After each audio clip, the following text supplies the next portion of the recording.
नमस्कार मंडळी, मी पवन नागरगोजे। आज आपण समजून घेणार आहोत महाराष्ट्राच्या राजकारणात सध्या गाजत असलेलं एक वादग्रस्त प्रकरण, माढ्याचे माजी खासदार रणजितसिंह नाईक निंबाळकर आणि त्यांचे माजी निकटवर्तीय दिगंबर आगवणे यांच्यातला संघर्ष। या विषयात राजकारण आहे, पैसा आहे, सत्ता आहे आणि सुडाची एक थरारक गोष्ट आहे। तर चला सगळं शांतपणे आणि क्रमवार समजून घेऊया। माढा म्हणजेच तीच जागा जिथून राष्ट्रवादीचे सर्वेसर्वा शरद पवार खासदार म्हणून निवडून जात असत। 2019 ची लोकसभा निवडणूक जवळ आली तेव्हा पवार साहेबांनी स्वतः निवडणूक न लढवण्याचा निर्णय घेतला। पण ही जागा होती प्रतिष्ठेची। भाजपने ही लढाई प्रतिष्ठेचा प्रश्न केला। अशात राष्ट्रवादीमधून उमेदवारी न मिळाल्याने नाराज झालेले रणजितसिंह नाईक निंबाळकर यांनी भाजपचा झेंडा हातात घेतला आणि त्यांनी भाजपच्या तिकिटावर निवडणूक लढवून थेट संसद गाठली।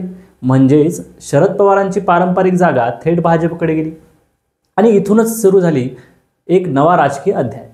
रणजितसिंह यांचं राजकारण मजबूत होतं, पण त्यांच्या भोवती असलेल्या निकटवर्तीयांमध्ये एक नाव सतत ऐकायला मिळायचं, दिगंबर आगवणे। स्थानिकांच्या मते हे दोघं इतके जवळचे होते की जवळपास प्रत्येक मोठ्या प्रकल्पात, कारखान्याच्या कामात दिगंबर आगवणे यांचा आर्थिक वाटा होता।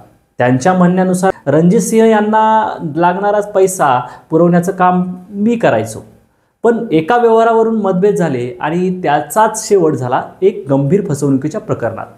2022 मध्ये दिगंबर आगवणे यांनी रणजितसिंह नाईक निंबाळकर यांच्यावर कोट्यवधी रुपयांच्या फसवणुकीचा आरोप करत गुन्हा दाखल केला। न्यायालयाच्या आदेशानुसार भारतीय दंडविधानातील कलम 405, 406, 418, 420, 467 आणि 468 अंतर्गत गुन्हा नोंदण्यात आला। या गुन्ह्यानंतर परिस्थिती पूर्णपणे उलटी झाली। दिगंबर आगवणे यांच्यावर अनेक गुन्हे दाखल झाले। आज 3 वर्षे उलटली पण त्यांना अजून बेल मिळालेली नाही। त्यांच्या पत्नीवर सुद्धा मोका सारखा गुन्हा दाखल झाला, त्यांना फरार राहावं लागलं। त्यांच्या घरात फक्त त्यांच्या मुली होत्या। दररोज पोलिसांची गाडी, चौकशी, भीती आणि या धक्क्यामुळे आजोबांचा मृत्यू झाला। त्या सगळ्यात ताणात त्यांच्या मुलीने आत्महत्येचा प्रयत्न केला, पण सुदैवाने ती वाचली। ही कहाणी फक्त कायदेशीर नाही, ती एक मानसिक, सामाजिक आणि मानवी वेदनेची गोष्ट बनली आहे। 2023 मध्ये दिगंबर आगवणे यांच्या पत्नी जयश्री आगवणे यांनी रणजितसिंह नाईक निंबाळकर यांना फोन केला। त्यावेळी त्या म्हणाल्या, हे सगळं मिटवून घ्या, आम्ही तयार आहोत बोलायला। पण त्यावर रणजितसिंह नाईक यांनी एक अट ठेवली, मीडियासमोर तुम्ही असं सांगा की तुम्हाला रामराजे नाईक निंबाळकर यांनी 50 लाख रुपये दिले केस करण्यासाठी, आणि हा संवाद रेकॉर्ड झाला।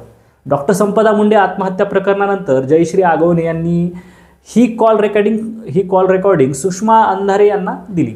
अंधारे यांनी ती सार्वजनिक केली आणि संपूर्ण महाराष्ट्रात एकच खळबळ उडाली।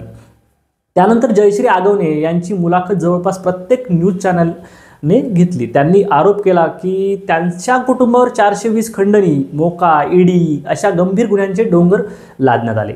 त्यांच्या मुली 3 वर्षे शाळा कॉलेजला जाऊ शकल्या नाहीत आणि न्याय मागण्यासाठी गेल्यावर रणजितसिंह यांचे PA स्वतः कोर्टात येऊन धमक्या देतात। या सगळ्या वादानंतर 2024 ची विधानसभा निवडणूक जवळ आली। दिगंबर आगवणे यांना राष्ट्रवादीकडून उमेदवारी मिळण्याची चर्चा सुरू झाली, पण अखेर उमेदवारी मिळाली नाही। जयश्री आगवणे या भावनिक झाल्या। त्यावेळी महादेव जानकर यांनी त्यांच्या पक्षाकडून दिगंबर आगवणे यांना उमेदवारी दिली, पण निकालात त्यांचा पराभव झाला। मात्र या निवडणुकीने पुन्हा एकदा सिद्ध केलं, माढा आणि फलटणचं राजकारण हे सत्ता, सूड आणि स्वार्थ यांच्या जटिल खेळ आहे। या प्रकरणाकडे फक्त वाद म्हणून बघणं चुकीचं ठरेल। इथं आर्थिक व्यवहार आहेत, राजकीय आकस आहे आणि सत्ता वापरण्याचं प्रात्यक्षिक आहे। सत्तेच्या पदावर बसल्यावर होत्याचं नव्हतं करता येतं असं लोक म्हणतात। हे प्रकरण त्यांचं जिवंत उदाहरण आहे। दोन्ही बाजूवर गुन्हे दाखल आहेत, म्हणून कोण बरोबर कोण चूक हे ठरवणं कठीण आहे। पण या प्रकरणाने एक गोष्ट दाखवली, राजकारणासाठी काही नेते किती टोकाला जातात हे पाहून सामान्य नागरिकांनाही प्रश्न पडतो। तर मंडळी, हे होतं माढ्याचं, फलटणचं आणि रणजितसिंह नाईक निंबाळकर विरुद्ध आगवणे कुटुंब यांच्यातील राजकीय युद्धाचं विश्लेषण। तुमचं मत काय आहे? या प्रकरणात कोणाचं म्हणणं तुम्हाला योग्य वाटतं? कमेंटमध्ये नक्की सांगा। अशाच सत्यावर आधारित विश्लेषणांसाठी चॅनलला सबस्क्राईब करा, व्हिडिओ लाईक करा आणि महाराष्ट्राच्या राजकारणातील आणखी अनेक थर उलगडत राहूया। धन्यवाद। जय हिंद, जय महाराष्ट्र।